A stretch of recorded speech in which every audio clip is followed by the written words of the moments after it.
I'm talking about Chapter 18 today, the expanding global economy, expectations and inequalities, 1550 to 1700. The main thing that I want you all to get out of this chapter is that this chapter really looks at the integration of the world economy.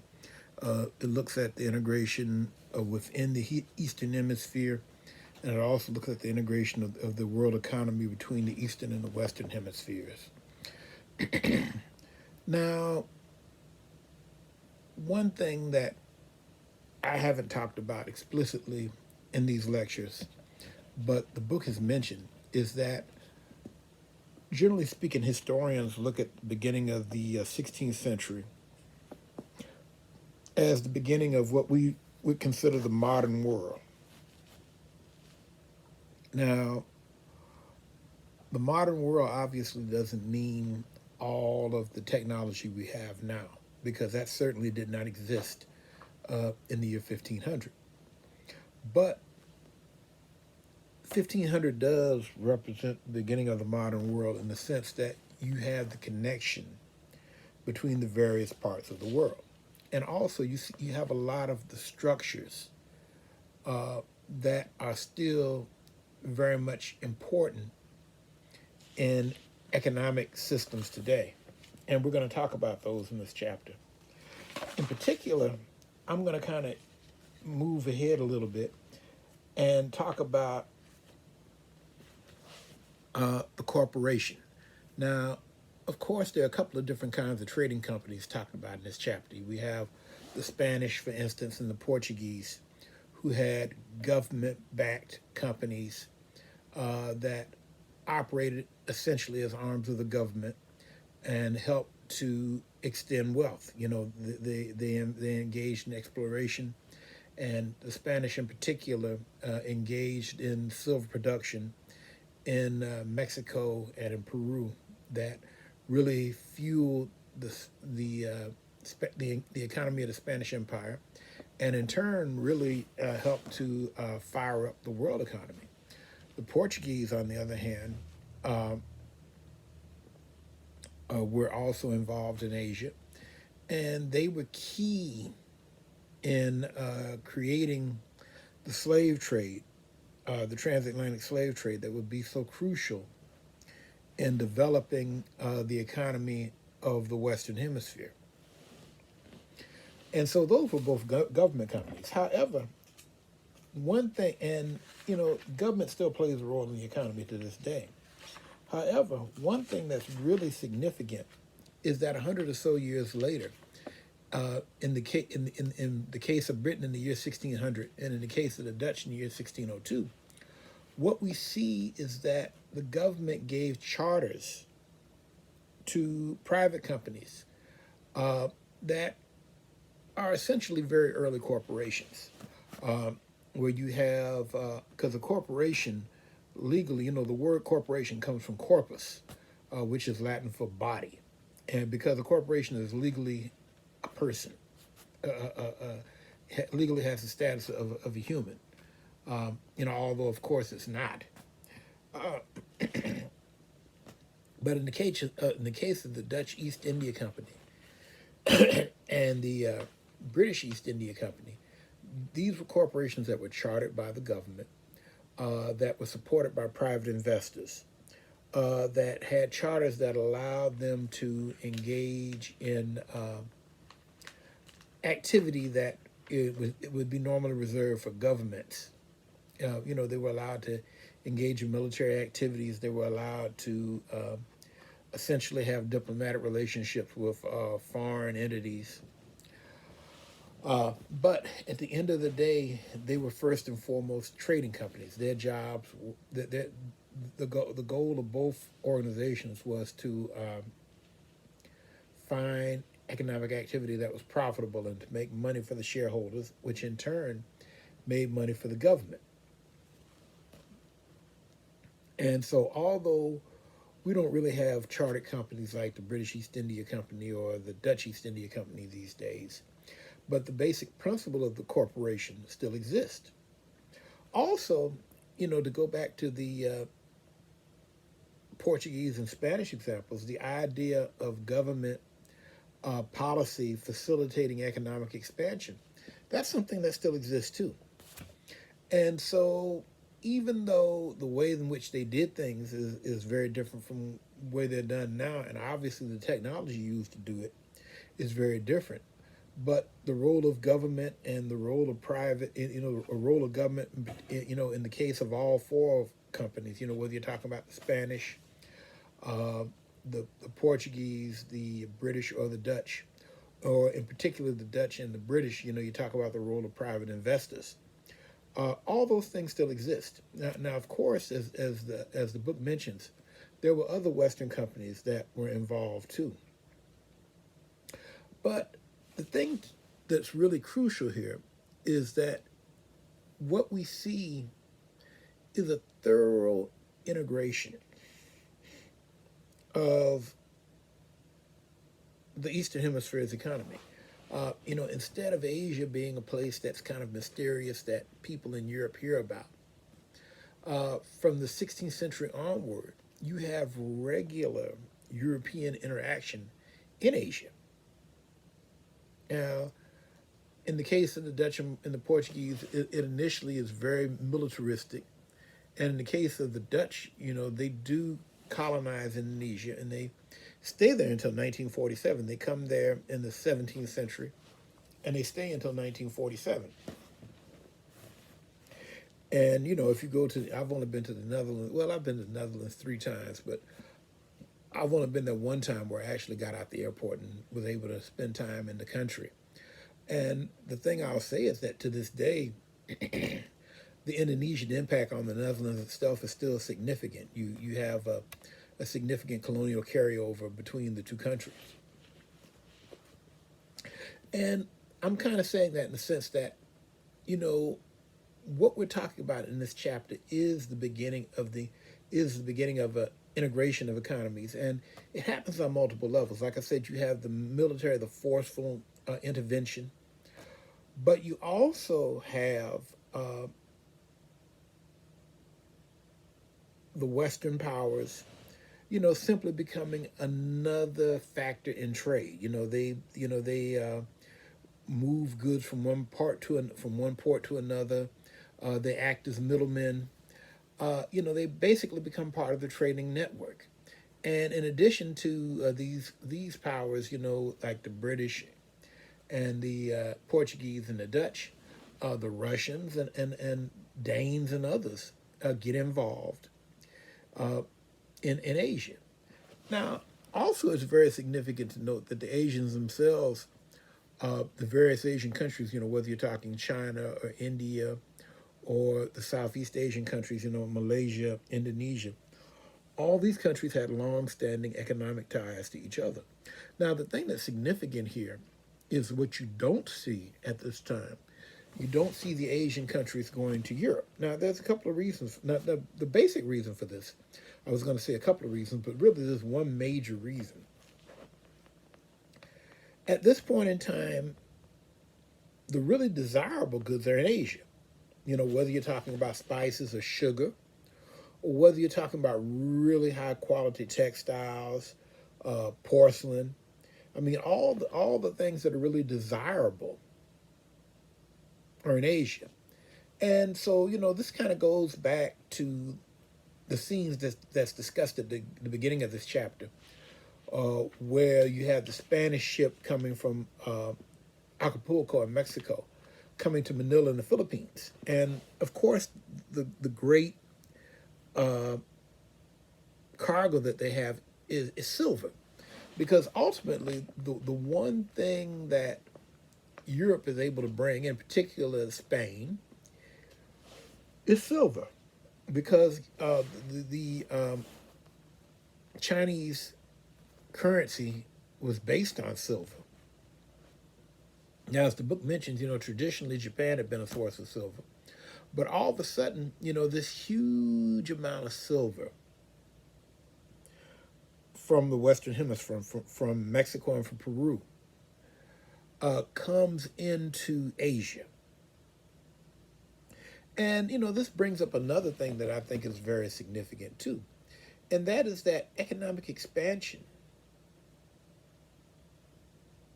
can be a painful process because what we see, what we see in Asia, and what we see in Europe also, is that quite often for regular people, as more money comes into the system, as there's more economic competition, a lot of times it results in inflation.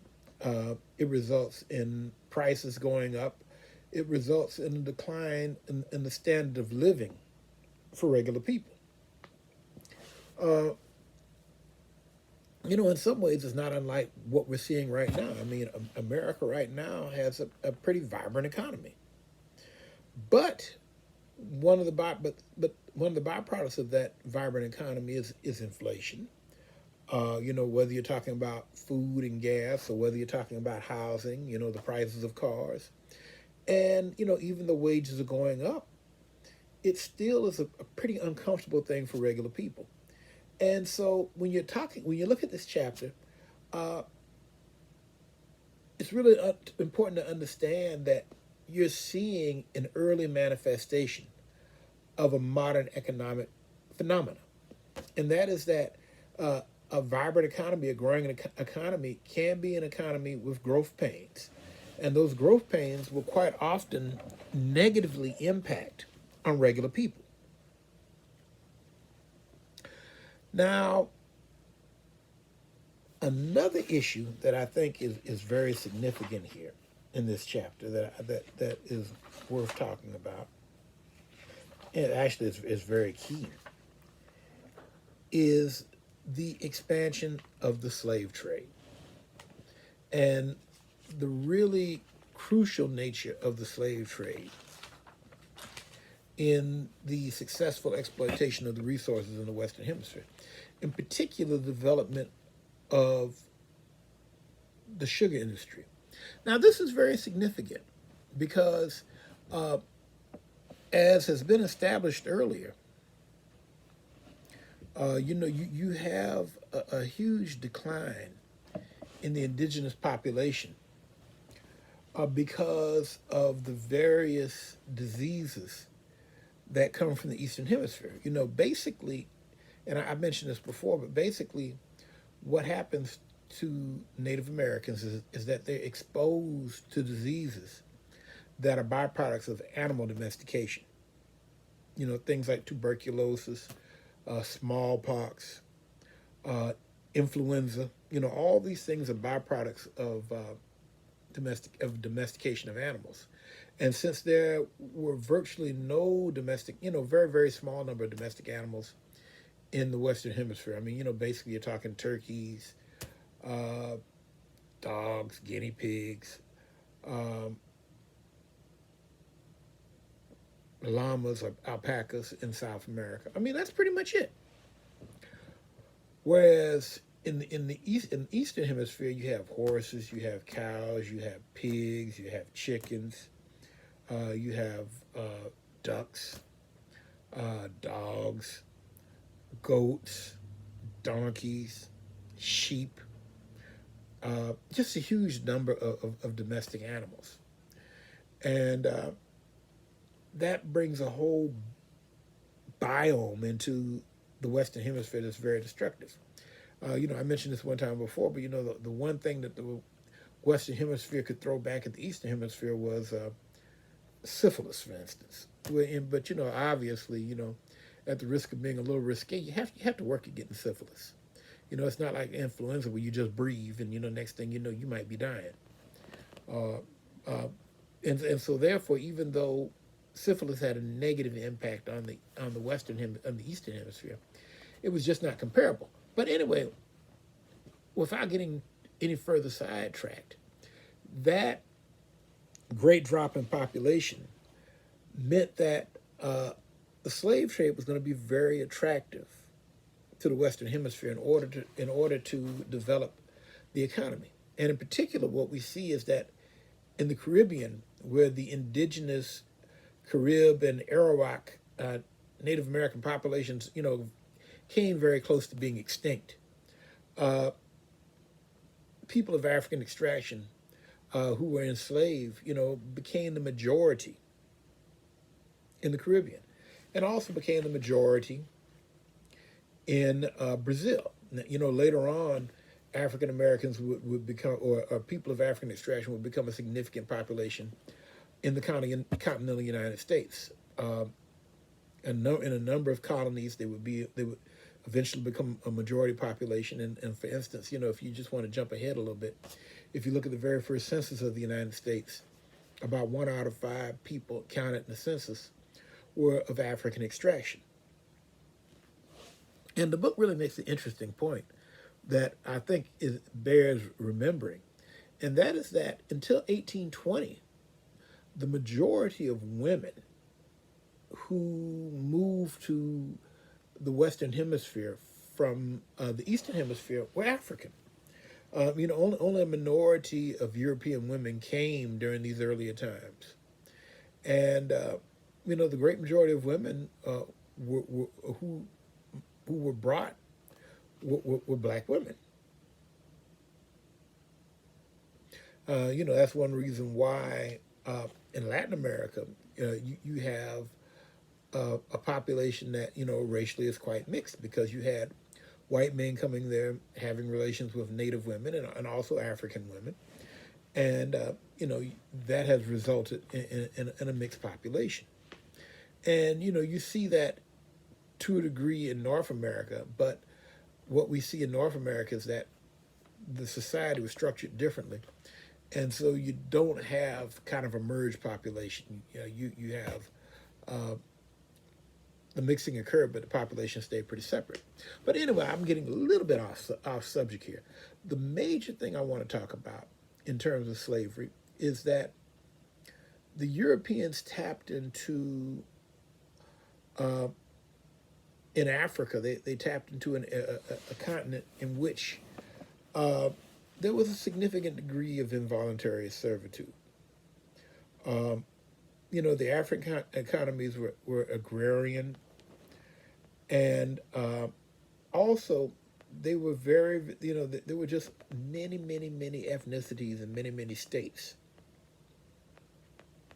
And so in the context of Africa, you quite often had people in conflict with other people, people attacking other people, and quite often there were captives, and captives were sold. Now, the classic question that always gets asked within America is, you know, why were black people selling black people? Well, the most basic answer I can give you is that from the African standpoint, it was not a question of selling another black person, because frankly, in Africa, being black wasn't a big deal. Everybody's black. You know, if you're talking about, say, the 30 Years' War, where you have the long war in Europe between uh, different religious uh, groups, you know, between Catholics and Protestants. You know, nobody calls that a white on white fight. You know, nobody calls the fight between the Dutch and the Spanish a white on white conflict. You know, it's just Europeans fighting. Uh, However, in the case of Africa, you know, these countries are fighting each other, and what happens is that, you know, the Portuguese come upon Africa, and they realize that, you know, that they could use these laborers there. You know, first in Europe, you know, a significant number of Africans were brought to Europe to work, and also they were put to work on islands, you know, in the Atlantic before they're brought to the Americas.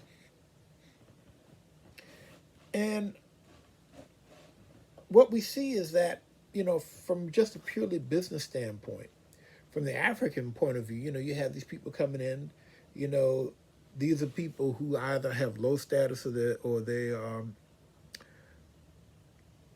prisoners of war, and especially Europeans tended to want men. And in the context of African slavery, women were usually more desirable, because in traditional African societies, women usually do farm work. I mean, men do, you know, like for instance, in a place like Eastern Nigeria, Men grow certain crops, like say yam, but women do almost all of the animal husbandry or the gardening. And so, and then also the advantage of women too is that a woman slave can procreate and create more people who end up being part of the community. And so, from the African standpoint, if Europeans show up and they want these men, men, they who potentially could fight against the people, or who could potentially disrupt the system, who could potentially be competition. If these Europeans want to get these men, they say, hey, yeah, give us the money. You can have these men because in the Caribbean and in Brazil, uh, Europeans preferred males because they were coming to the Americas to do hard work in sugar production, and also slaves worked in the silver mining industry also. But it was hard work, and as the book mentions, slaves quite often lasted about 7 years, and so therefore there was always a regular importation of slaves into the Caribbean, into Brazil. The United States has a little bit different dynamic, but this is in the U.S. history course, so I'm not going to get too deep into that. But from the African standpoint, it made perfectly good sense. Now, what does happen that, kind of sneaks up on Africans is that the Europeans, really see the Africans, kind of as, uh, racially different. I mean, Africans by and large don't really pick up on that. And so they don't really understand that, even though only certain people ended up being enslaved, they didn't understand the Europeans as a whole saw them as distinctly inferior. But the bottom line is that slavery, really supplies the workforce to produce sugar. And sugar is really crucial because, sugar had been one of those luxury products that people in Europe really wanted from Asia. And it was very, very valuable. There was a time when sugar, uh,